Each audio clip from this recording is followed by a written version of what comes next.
and gentlemen, welcome back to, I think we're back to Monday morning again. Wow, last week was the first week we did this, and I had a lot of fun. If you missed it, we did simple things from sort of stepping on and off the board, getting used to sort of getting on the board and getting into your position, from this sort of angle, and then, sort of getting back off, and also from this angle, just kind of using the board almost as just a step, just for doing exercises. Rotate back and forth, stuff like that. And then we went into a little bit of the tail stall, which was a lot of fun to learn. I remember learning that and thinking it was a cool trick. Then you add the shuffle to it. That's what we did last week on Back on Board here with old dog Ken Tizzard, hanging out in Ontario. It is snowing outside, it is cold, it is -7 or 8. I'm out in the shed, a little bit of place to come hang out and have a coffee and a puff and stand on my skateboard for a while and do some of these little exercises that I broke down. I'm going to be sharing them with you over the next 43 weeks, I think we got left. 42 weeks. This is episode 3. Ladies and gentlemen, today we're going to start with, what are we going to start with? The squats. Yes, this is a fun one. So, we've talked about being on the board and balancing on the board. One of the things that I'd like you to be able to do is stand on the board with one foot. So we discussed which foot is your first foot, your dominant foot, and that is if you were to imagine yourself running to, maybe 2 stairs, and you're running at a small jog, and you go to jump up the stairs, and you go, what? And which leg goes first? For me, it's this one. And that's to be the first one I'll land on too. Once you figure out which way you stand on the board, I often suggest doing this little squat thing. Well, I don't suggest it, good Lord. I don't suggest any of this. I'm not a doctor, I'm not an exercise person, I'm not a scientist, I'm not even a skateboarder. I'm a musician who's trying to exercise. Sorry, back on track. So you find with your front foot, and with kind of the ball of your feet, if you take your sneaker and kind of bring it up as high as you can, that area that's down, you want that on the 4 bolts or around the 4 bolts. That's where you kind of want your weight to end off going. For me anyways. Once you get that, if you can take your back foot off the board and just hang it, don't let it go onto the floor. And again, use the rings if you're in a small space or your table or whatever you've got. Now all we're going to do is slowly bring this leg down. Very slowly. This was like me at every high school dance with all of the ladies that were, in the 5'2" range. We'd start dancing in a, Stairway to Heaven. I got 6 minutes to maybe get a chance to get a kiss. But I got to get down there first because their heads are so low on my chest, and I'm like 6 foot tall, and I'm 14, and just kind of slowly lowering down, and then you're face to face. It's that kind of slow movement. You don't want anybody to notice it. You can kind of feel it, and hang out here for as long as you can. Again, rings, no rings. No rings really sort of forces your leg here to balance, and you can feel everything tighten up. I don't know what these muscles are called, but there's a whole bunch of them here that get tight, and a whole bunch down here that kind of, the ones on the bottom kind of keep moving, kind of in a circle as they keep the balance. Anyways, then come back up. Oh, thank you for the dance. And then, if you can, and again, this feels so weird, so don't be, freaked out if you can't do it. Try it with your less dominant foot, or whatever foot would be your back foot. So we just did it with my front foot. We did our bend like that.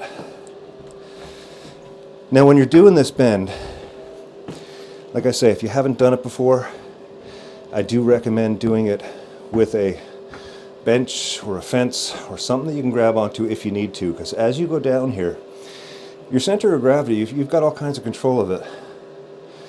But if your muscle gives out, or Charlie horses, or spasms, you've also got to be thinking that the slightest adjustment and the board takes off in a direction you're not expecting.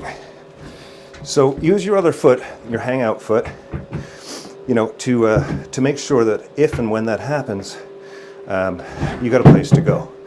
So keep that in mind when you're doing it, especially with the wrong foot. because it's kind of hard to get the muscles working and the balance, keeping your back straight. A lot of skateboarders will hunch over when they're skating, and that's partly because everybody's just trying to get their legs to bend more, get lower to the ground. That way when you push up and you can get that sense of weightlessness, you got a higher place that you can get to. When you're done with your left leg, come back off the board. And that, my friend, is just sort of standing on the board with one foot, keeping your balance and squatting. You can do 2 feet on the board in the middle like I'm doing here too as well. This one is kind of easier because you've got the 2 feet in the middle. But the thing about this one is, when you're doing it, if the board goes back, you got nowhere to go with your feet. So you've really got to be aware. If it shoots out behind you, you got a good chance you're going down on your knees. So I recommend using rings or something you can hold on to until you feel really comfortable with this. And it's the same thing. It's just sort of a bending in the knees. And you'll find more and more that you're going to try and keep your back straight. Again, I'm not a gym anything. I'm a musician and my back is in terrible shape. But this helps. It's been helping with the pain. Again, I'm just hanging out with the legs, sort of squat. Calves aren't doing much work. A lot of it's coming from up here still, down the side. Not much going on back there. Stomach is tight, core is kind of engaged, as they say. And again, just kind of hold this as long as you have. Sipping on your coffee, or in my case, my Evive, E-V-I-V-E. I don't know if that's Evive or Evive. I get these shakes from them. It's like cauliflower and cashew blend. I don't like eating vegetables, but I like these. Add a little bit of protein powder in. Anyways, slowly get back up from that. I had a little balance slip there, so I just sort of executed off. But when you're coming off, again, do it slowly. Let your muscles do the work. Feel it as you come up. Keep your hands near whatever it is you're doing as you're coming up. But also really feel, so much of this is about your center of gravity, which I hear has so much to do with your balance when you get older. And I'm 55. Oh, don't bend forward like I'm bending forward, so I'm just kind of stretching out. Get off your board. Foot on either side, probably the easiest. And just kind of stretch everything out. What else was on the possible?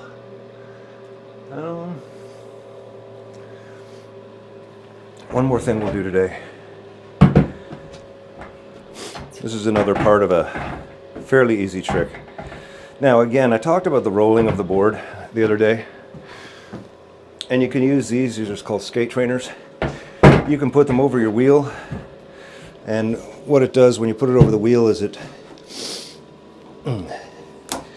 stops the wheel from then, it takes much more force for the wheel to move then. So when you're going to do something like a jump up, which is just that, the board becomes much more stable when you land on it, not so much when you jump off it. But there's really, once your weight is on the board, it takes a fair bit of energy to move it. So you can use something like that. And this is really just again, it's like a step exercise or something. Not that I've ever done step class, but jumping on and off the board. And when you get really good at it, you tip the board over. This is for when you get really good. Watch now, I'll mess this up. And you jump and flip. And bend your legs after. There's a name for this. I can't remember what it's called.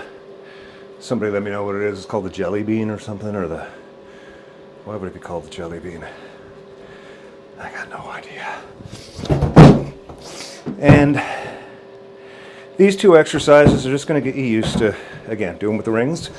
Always easier with the rings, but try not to use the rings to do the exercise. Doing a couple of these on your own is cool, but if you need to do 10 of them in a row, which is what I'm asking you to do them with the rings. You'll knock off 10 in no time. Even if you're not really using the rings,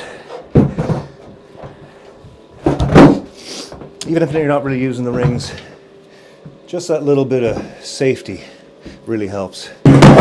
And again, you can do it on much any board. It's the same trick over and over again. And this is one of these things that you can do to kind of, you know, just get used to stuff. Yeah, so this is always good. Now the thing about this is you're jumping onto a board. Inside, it's going to be slippery. You got a good chance of going this way or this way. I don't recommend it unless you know what you're doing. Work on this one for a long time first. Try to start engaging your knees in the trick a little bit so your knees are coming up. You feel a weight to your jump.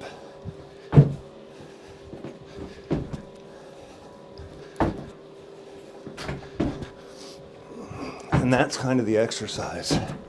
Again, this is not something you do on a skateboard.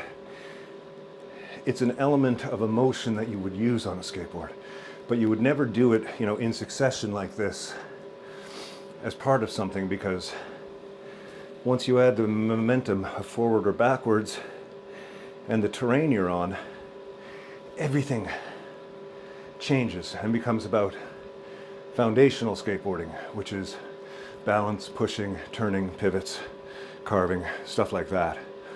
Nothing to do with what we're doing here. This is wintertime in Canada. I can't go out and skate. The only thing I got is a garage, shed, place to hang out, kill some hours by skateboarding by myself. But now I'm skateboarding with whoever's watching, so it changes it a little bit.